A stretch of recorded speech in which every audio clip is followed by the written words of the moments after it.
You Are Never Irrelevant It to feels the Creator uncomfortable to Allah. us. And according New to the stack podcast of by research we're diving Mohammed into Raj today, Abdullah. that date 2029 is a kind of hard wall. Right. The premise is this. You wake up on a Tuesday morning in 2029, you drink your coffee, and you realize the job you have right now, it's gone.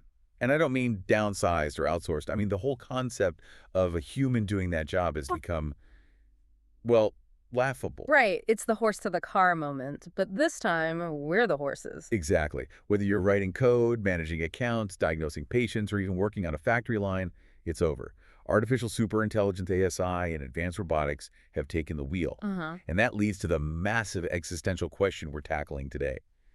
If we can't produce and we can't earn and we aren't needed to keep the economic lights on, what are we?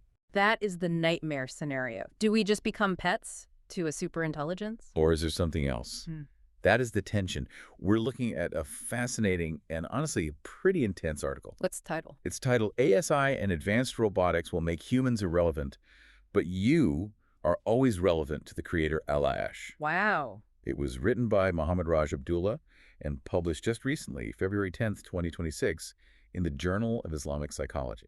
It's a heavy title, but it perfectly captures the mission of this deep dive. We aren't just looking at the tech specs here, though we will get to those. Right. We're exploring Abdullah's argument that as we hurtle toward this useless class era, the only refuge from total psychological collapse is a return to Sunni Islamic theology. We're going to see how he connects the dots between futuristic tech anxiety, which is very real right now, and these ancient metaphysical concepts like the Ruh or soul.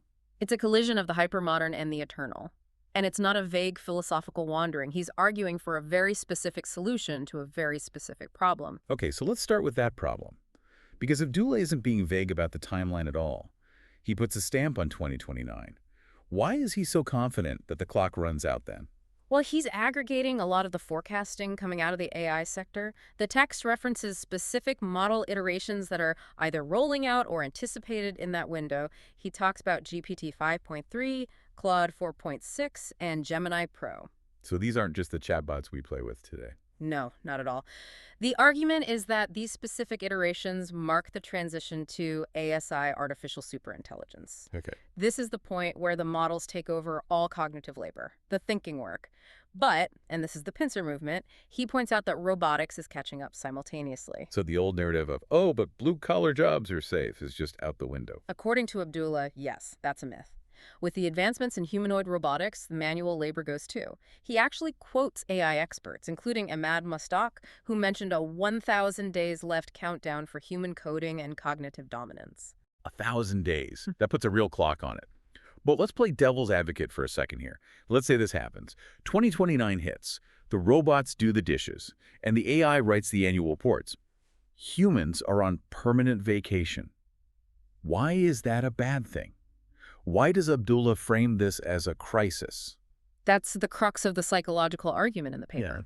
Abdullah suggests that human identity, for the last few centuries especially, has been entirely constructed around utility. I mean, so what do you do is usually the first question you ask someone. It's how we define each other. Exactly. If you strip that away, if the machine creates better art, writes better code, and builds better houses, Abdullah argues we're heading for a massive crisis of worth. The text uses very visceral language. It says humans risk feeling like pets to the ASI. Pets. What's that that song? helps. Or worse, he even uses the metaphor of food or resources. Not necessarily that the AI will literally eat us, but that we become objects to be managed by a superior intellect. If you are just a biological entity with no economic output, life becomes a prison. You're well-fed, you're comfortable, but you have no function. That is a terrifying image. Being a golden retriever in a digital cage. You're happy, you get your treats, but you don't matter. And that is where the pivot happens in the article. Abdullah accepts this premise. He says, yes, you will be irrelevant to the economy. You will be irrelevant to the ASI. But his counter-argument is, you are never irrelevant to the creator. So he's reframing relevance entirely. Precisely. He's urging the reader to realize that the solution to this feeling of obsolescence isn't to fight the AI or try to become a cyborg to keep up. It's to choose to become a Sunni Muslim. The text frames this as an act of liberation. You step